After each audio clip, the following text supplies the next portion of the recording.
एक समय की बात है, मैं उस समय गांव में रहा करता था और गांव में आपको पता ही है प्राथमिक विद्यालय होते हैं और पढ़ाई लिखाई का तो बात करूंगा नहीं, लेकिन हर गांव के प्राथमिक विद्यालय के चारों तरफ एक चार दीवारी होती है। चार दीवारी इसीलिए होती है ताकि कोई अंदर जा ना पाए, दाखिल ना हो पाए और वहां पर संपत्तियों को यानी कि सार्वजनिक संपत्तियों को, सरकारी संपत्तियों को नुकसान न पहुंचा पाए। मेरे गाँव में एक शराबी था, पता है आपके भी गाँव में हैं लोग या रहते हैं लोग। उसने क्या किया, उस विद्यालय की चार दीवारी को गिरा दिया, पैर से धक्का मार के गिरा दिया। अब निश्चित ही उसने ये काम दारू के नशे में किया। लेकिन आप कल्पना करिए कि एक व्यक्ति दारू के नशे में विद्यालय यानी कि सार्वजनिक संपत्ति को नुकसान पहुंचाता है। क्यों? कारण बाद में पता चला कि वो जो व्यक्ति है उसकी उस प्रधान से राइवलरी है, दुश्मनी है। वो भी चुनाव में उठा था, हार गया। चुनाव में हारने के कारण उसने प्रधान से बदला लेने के लिए सार्वजनिक संपत्ति को नुकसान पहुंचाया। ठीक है, फिर जानते हैं क्या हुआ? हमारे ग्राम के प्रधान ने उस शराबी पर एफआईआर केस लिखा है, रपट लिखा है और गांव के सभी लोगों ने प्रधान का साथ वहां पे इसलिए दिया क्योंकि वो एक सार्वजनिक संपत्ति थी जिसका सभी लोग उपयोग करते थे और उससे सबका नुकसान था। उस शराबी का साथ किसी ने नहीं। आपके गांव में भी ऐसी घटना कभी हुई होगी और उसके खिलाफ आप लोगों ने भी मिलजुल कर कार्रवाई की होगी या फिर रपट लिखाई होगी या फिर आपने क्षतिपूर्ति कराया होगा, उसे दंड लगाया होगा उस पर। वीडियो स्टार्ट करने से पहले आपको एक वैधानिक चेतावनी मैं जरूर देना चाहता हूं। पिछले वीडियो में भी मैंने दिया था, अगर आप किसी भी पार्टी के भक्त हैं या चमचे हैं तो भैया या तो वीडियो मत देखिएगा और देखिएगा तो बर्नौल लगा लीजिएगा या बर्नौल हाथ में रख लीजिएगा, क्योंकि हो सकता है आपको जरूरत पड़ जाए। और अगर आप नहीं हैं इनमें से कुछ भी, देखिए वीडियो, क्योंकि ये वीडियो आपके ही लिए है। और फिर जैसा कि आपको पता है कि नरेंद्र मोदी के गले की फांस बन गई नया कृषि कानून, और जब से वो पारित हुआ है भैया, किसान आंदोलन खूब जबरदस्त चला हुआ है पंजाब में और वहाँ के भैया रिलायंस टावरों में तोड़फोड़ की जा रही है, काफ़ी सुर्खियों में है, ट्रेंड भी कर रहा है। तो जैसे कि जानकारी है उसके हिसाब से पंजाब में अब तक कुल 1411 मोबाइल टावर तोड़े जा चुके हैं, 1411। इसकी वजह से वहाँ पे दूरसंचार संपर्क व्यवस्था पर भी असर पड़ा है। इस मामले में पहले तो मुख्यमंत्री जो वहाँ के अमरिंदर सिंह हैं, कैप्टन अमरिंदर सिंह, वो पहले कुछ नहीं बोले, लेकिन बाद में देखा कि तो ज़्यादा हो रहा है भैया, सच में ज़्यादा हो रहा है। तब उन्होंने बोला कि नहीं भैया अब ऐसा नहीं होना चाहिए, अगर ऐसा हुआ तो केस होगा। सोचिए कल 24 घंटे में 176 से अधिक टावरों को नुकसान पहुंचा। और इसके पीछे लॉजिक क्या है? लॉजिक देखिए कितना ललन टॉप लॉजिक है।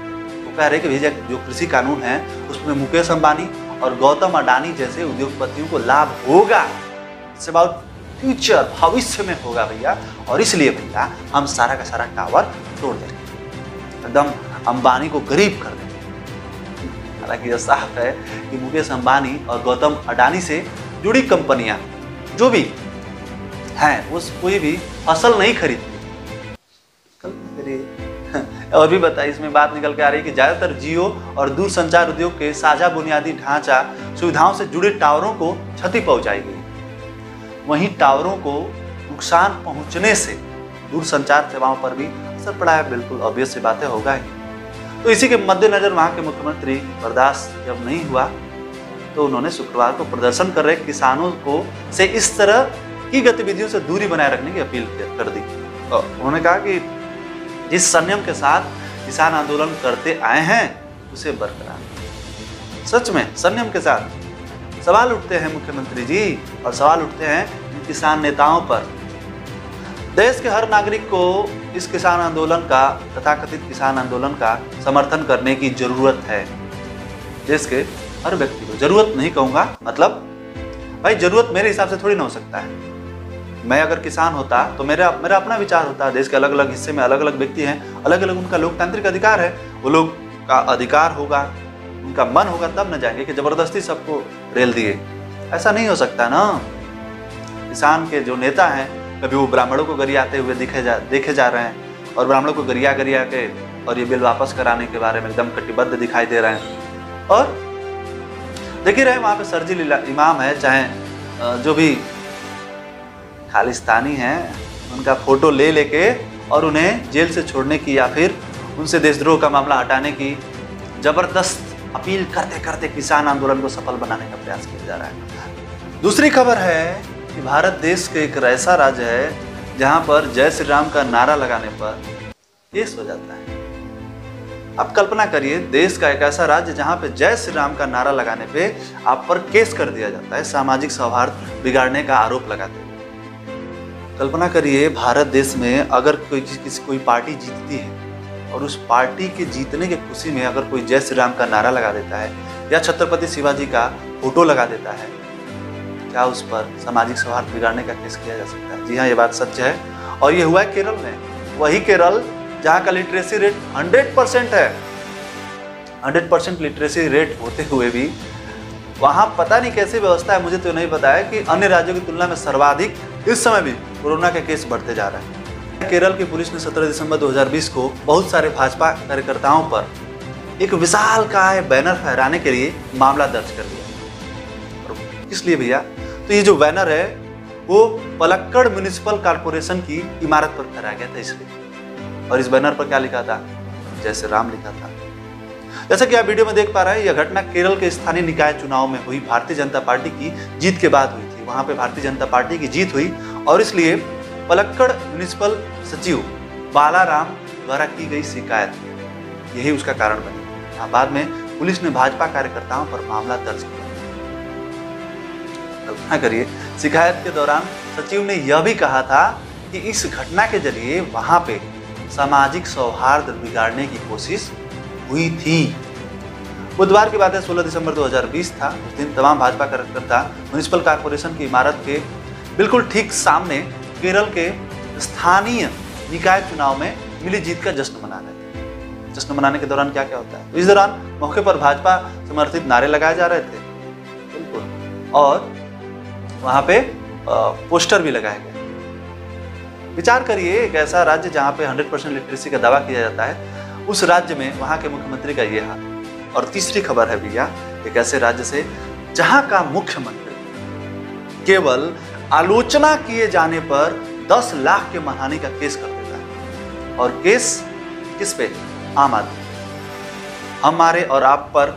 जब हम और आप सोशल मीडिया पे जाते हैं तो आपको पता ही होगा, सोशल मीडिया पे अगर आप हैं तो वहाँ पे देखते ही होंगे, नेताओं को आलोचना की बात छोड़ दीजिए, नेताओं को गाली तक दिया जाता है, पर्सनल अटैक्स किए जाते हैं, माँ बहन की गालियाँ दी जाती हैं। आपके देश के जो प्रधानमंत्री हैं, आपके देश के जो मुख्यमंत्री, आपके राज्य के जो मुख्यमंत्री हैं, उन तक को माँ बहन की गालियाँ दी जाती हैं, पर्सनल अटैक्स किए जाते हैं। मैं व्यक्तिगत रूप से अगर मैं खुद की बात करूँ तो मैं इन सब के खिलाफ हूँ कि पर्सनल अटैक्स किसी पर भी नहीं होने चाहिए।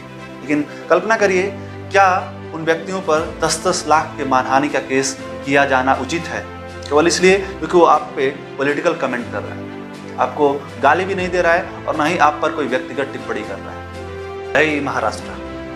तो एक फेसबुक यूजर था और उसने क्या किया भैया कि महाराष्ट्र के सीएम की तुलना धृतराष्ट्र कर दी और उनका जो बिटवा है आदित्य ठाकरे, उनको पेंगुइन कह दिया। और इतना कहने भर की देर थी, मीडिया सोशल मीडिया पे उस पर 10 लाख का जुर्माना मानहानि का ठोक दिया गया। कल्पना करिए कि फेसबुक पोस्ट की वजह से किसी व्यक्ति को 10 लाख का जुर्माना ठोका जा सकता है। वैसे उस व्यक्ति का नाम है बालकृष्ण दिकोंडा, माफ कीजिएगा नाम नहीं बोल पा रहा हूँ। और 10 लाख तो भैया कोई छोटी रकम होती नहीं। क्यों? आरोप क्या उन पे? तो आरोप यह है कि भैया महाराष्ट्र सरकार की प्रतिष्ठा वो खराब कर रहे हैं। एक नोटिस भी उनको भेजा गया, बिल्कुल ऑफिशियल नोटिस, और वहाँ पे जो अधिवक्ता हैं उन्होंने उनके माध्यम से इस नोटिस को भेजा और दिकोंडा के कई पोस्ट को कोट करते हुए कहा गया उसमें नोटिस में कि इनमें सीएम और सरकार के लिए बदनाम करने वाले और अपमानजनक बयान। वैसे हमारे यहाँ तो रात दिन गरियाया जाता है मुख्यमंत्री को और यहाँ के प्रधानमंत्री को। कोई बात नहीं, लोकतंत्र है, सबको समान अधिकार है। तो ये अधिकार महाराष्ट्र में क्यों नहीं? ये अधिकार केरल में क्यों नहीं? ये अधिकार पश्चिम बंगाल में क्यों नहीं? अगर आप देश के नागरिक हैं, सच्चे अर्थों में नागरिक हैं, किसी के भक्त नहीं हैं, तो आवाज उठाइए सोशल मीडिया। वीडियो कैसा लगा आप हमें बता सकते हैं। वीडियो अच्छा लगा हो या बुरा लगा हो, आपका रिएक्शन हमें जरूर चाहिए। रिएक्शन करने का मतलब अगर वीडियो आपको अच्छा लगा हो तो ये वाला दबाइएगा, इसलिए वीडियो की तरह, जैसा मैंने उसमें कहा था। और अगर आपको बुरा लगा हो तो भैया तब भी आपको कुछ ना कुछ करना है, तो ये वाला दबाइए, डिसलाइक करिए। हाँ, अपनी राय भी आप हमें जरूर दीजिएगा, क्योंकि वो हमारे लिए बहुत मायने रखते हैं। खाली वीडियो देख के और